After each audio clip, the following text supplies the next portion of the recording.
We had a man setting that one yesterday, and he thought he was gonna go on the floor. Thank you so much for coming and being prompt. I was hoping I was in the right room, you know, and I thought, I don't know, until I heard you talking about Yeah. property. Okay, so are we ready? Okay, this is an administrative hearing being held on October 22nd, 2025 in the Vermillion County Courthouse. This hearing is being recorded and will be made public via the county's YouTube channel. This hearing is being concluded pursuant to the laws of the state of Indiana as found in Indiana Code 6-1.1-1-1. This hearing is being held in the manner of petition number 83-001-25-0-5-00014. Parcel number is 83-13-16-340-016.000-001. Property address is 230 East Clinton, Indiana. The assessment year under appeal is 2025. Does everyone present agree? Yes. Current assessed value is land 7,400, and there's no improvement on the land, am I correct? My name is Pat Ritchie, and I will be conducting this hearing. Every effort will be made to keep each hearing limited to 20 minutes. Each side is given an opportunity to present any comments or evidence. Our PTABOA will be allowed to ask questions to each side. A decision may be made today at the hearing or taken under advisement and moved to a work session at a later date. Anyone scheduled for a hearing that fails to appear will be heard in their absence. Okay. The following persons here representing the PTABOA are myself, Pat Ritchie, as president, Sandra Whitaker, and Brad Ringwald. Will the person representing the petitioner please identify yourself for the record? William J. Lucas. Will the person representing the county identify yourself? Will all persons who are or may be witnesses in this hearing please raise your right hand to be sworn? Do you need to take my hat? Do you solemnly swear or affirm that the testimony you are about to give is the truth, the whole truth, and nothing but the truth? So the hearing will begin, and Mr. Lucas, if you'd like to present your case, tell us about your appeal. We talked earlier, the assessor, and talked about making it a forestry. This land was handed down from my grandparents, and it went through generations. It took me quite a bit of money to get the deed straightened out because each attorney, you know, for the people involved, did not do each step. It went clear back to my grandma. And so I've spent the last 3 or 4 years getting it straightened out. And the way my dad and my aunt put it, it was, you know, for us 4 kids. And then my sister and my brothers passed away. So it goes on to theirs. And so, but the property has just sat there. And I've got pictures. If this was Florida, that would be a swamp. Okay. It's just grown up and nothing. And so I intend to sell it. And I'm going to have it appraised. I have no idea even what it's worth. But I lived on the one property where I had a trailer up there. And I can't, the smaller of the two. And That's the one we're discussing right now, the smaller of Okay. the two. and so, and that's all grown up. I mean, you know, it's where my trailer was, my yard was, that is nothing but trees, shrubs and everything. You can't even walk through it. And so when I sell it, somebody's gonna have to, you know, it's a nice piece of property. Actually, both of them are, but they just need cleaned up.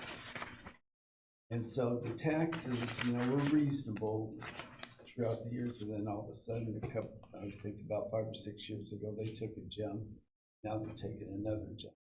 To me, that property, you know, it may not even be worth what the taxes are. You know, Well, This is almost 1 acre. Yeah. The smaller one is almost 1 acre. Now, I don't know if there's zoning in Vermilion County where you have to have an acre or a half acre to build. Are both properties side by side? No. What it was you got this acre here, and then where my brother, that was my grandparents, so he has farmland and their house and all that. Their house burned down, so my brother built a house there, and that's been sold to somebody else. And I don't know who they are. Owns there. And then across the road from there, that's where the bigger bigger piece. part is. You said you brought pictures, would you like to? Sure, you can see.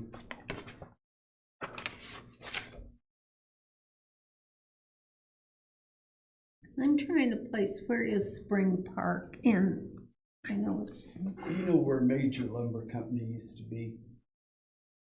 Mm-hmm.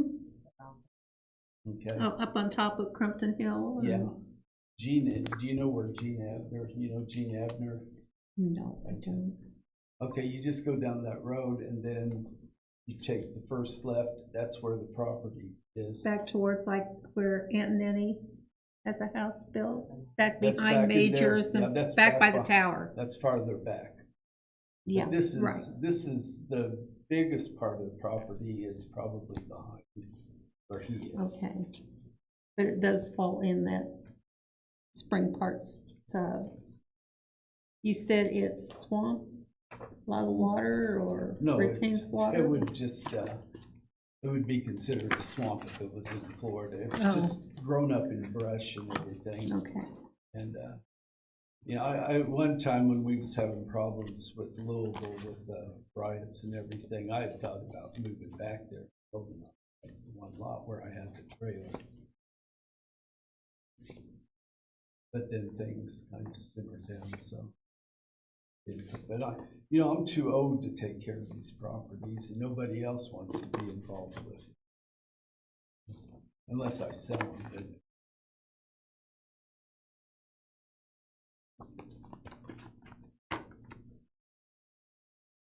But if you can see that one where there's it's like a tree row, that's the property back there. That's the property back That's the there. one we're talking about right now.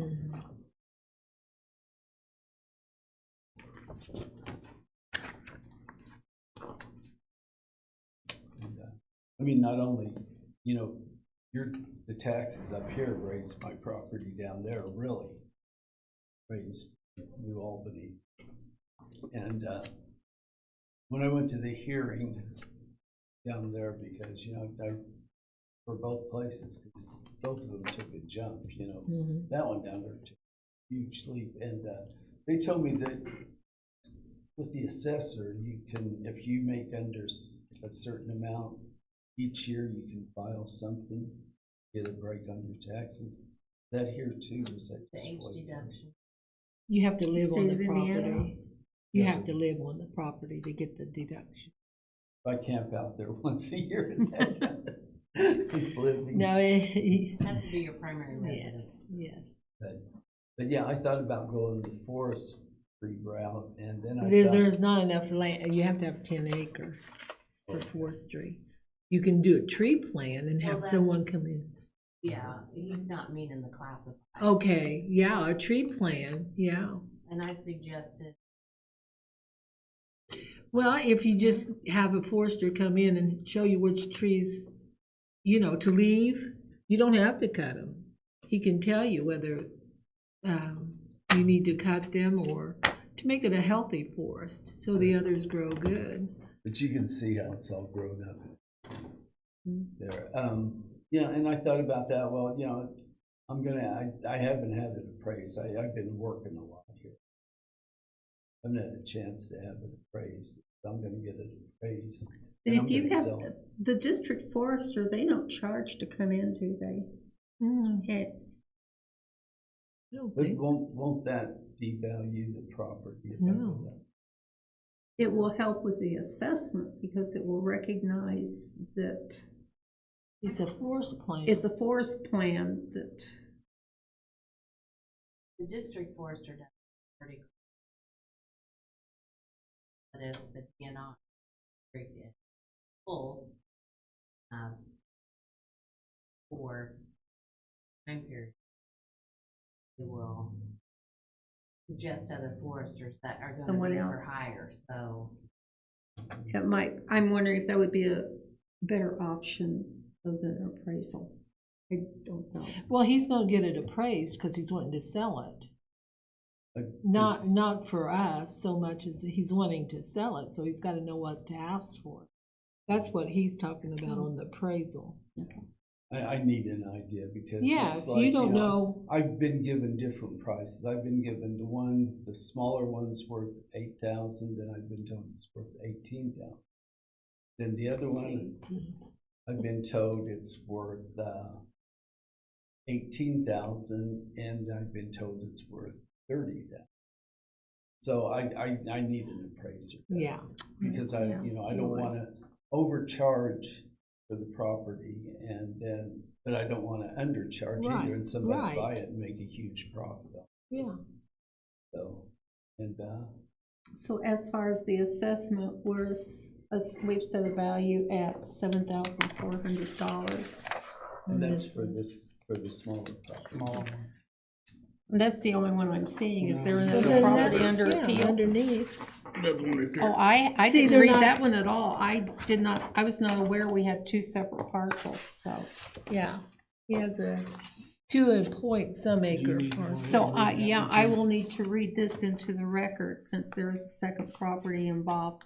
I'll just read, it's petition number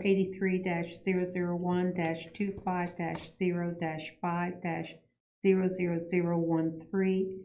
And parcel number is 83-13-340-018.000-001. Property address we're showing is 1590 South in Clinton. The assessment year is 2025, and the assessed value on this one is $20,600. So that would be the second parcel in this, That he's you're talking. appealing both of Yeah. them. Yes. Okay, I apologize for missing that No, second I thought, one. I don't pay any attention to the numbers when you read them. There's a lot of numbers. No. And it's putting it in the record, what we're talking about. So this second one, also in Spring Park, and this is Lot 8. I think, I don't know, is that 3 acres or something? 2.57. 2.5. And then the first parcel, see, is half of Lot 12. So, 2.57. Go through that. That's what the transfer book's carrying.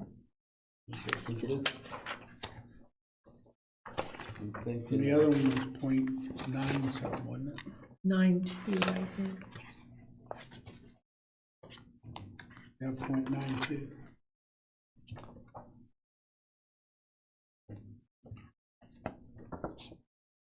So when you give me your assessed value, is that what you're basically appraising it at? What she has to do is look at other vacant land that has sold and come up, and the county has done that in the land commission, and they come up to $8,000 an acre, and that's why it's raised to the 20,600. They do look at sales, and that's what land's selling for. Probably more than that, but that's what they've set it for excess residential. If it was an improved lot, like where the house set and your brother owned, that lot would carry a higher value because it's got a well and septic on it. But these are unimproved and just, Now, the smaller one, the first one we was talking about, it does have water, it does have septic. we're not gonna, Oh, yeah, that won't help you any. strike that from the record. well, it might It's- help on the sale of the It property helps with on the your sale of it, appraisal. Yes, but- yes, as far as but your for assessment of us, it, it's yeah. not relevant right now. It's But I've assessed as made it, vacant. I want it to be noted that when we do have vacant ground, even if he would've just tore the house down or the trailer or go 2 years ago, it's our policy to mark it again, remove that. Not assessing that, we'll let that come back into play. if When it's ever sold. something- Yeah, Okay. yeah. Okay, Paige, do you have anything else to add? Any other questions from the board, or do you have No. any other information to share with us? Other than, right now it's unlit, both properties are. Right. Okay. And we have them considered as vacant. I'm sorry, I said I had no other questions, but Well, go ahead. are both of these accessible from the road? Yeah, Okay. yeah, one's, They're not landlocked or something where someone would have to get an easement for a driveway or something like that? no. Okay, the road goes right past the one or both of them. okay. They're just on opposite sides of the, Yeah, is that what you said? Yeah, if you turn it where I told you at, what used to be Majors, you go back there and you make that U, the one sits right here on this side, and then the other one sits right here. If you go that first. okay. Now I have no more questions. Yeah. Okay. And the one property that, the second one has got like it's got land here, then it goes back a little bit, there's like a tree row, then there's land, and that's pretty much cleared off there. That hasn't grown in anything other than grass. And then it's got like a big hill, like that, when I was a kid, we used to go sledding back Oh, there. yeah. And then it's got property over here. Now that wouldn't be accessible. You'd have to build a bridge from there to there, to go, but it's got enough to build a house there. And then this, and that's why I question the acreage, because there's enough land there to even put an apartment there. So Okay. I don't think the acreage is. Okay. Paige could give you the number, or you can find it online, of the foresters. Given it, I've got all that, And I've still got that. you can information. always call and just ask, do they have time? Could they look at it? Just for your And- information. If he wanted to go to the recorder's office, he could look and see if there's been a survey done, if he thinks that land's more than that 2-point-some acres. So you can see if a survey has been recorded. there's the recorded plat, you could get a copy That way you'd know. in the recorder's office, straight across. Okay, so I think the board is going to consider that these proceedings are concluded. This case will be adjourned until further notice. The evidence that is presented, the photographs. He's He's got them. Okay, thank you. We will consider what we've talked about. We will not accept any additional evidence unless we requested it today. You'll be notified of our determination in this appeal by mail on Form 115. You will have the right to appeal that decision to the IBTR if you disagree. That information will all be on the form, and you can talk to Paige or her staff. They'll be glad to help you if you are unhappy with our decision. Thank you very much for coming. Okay.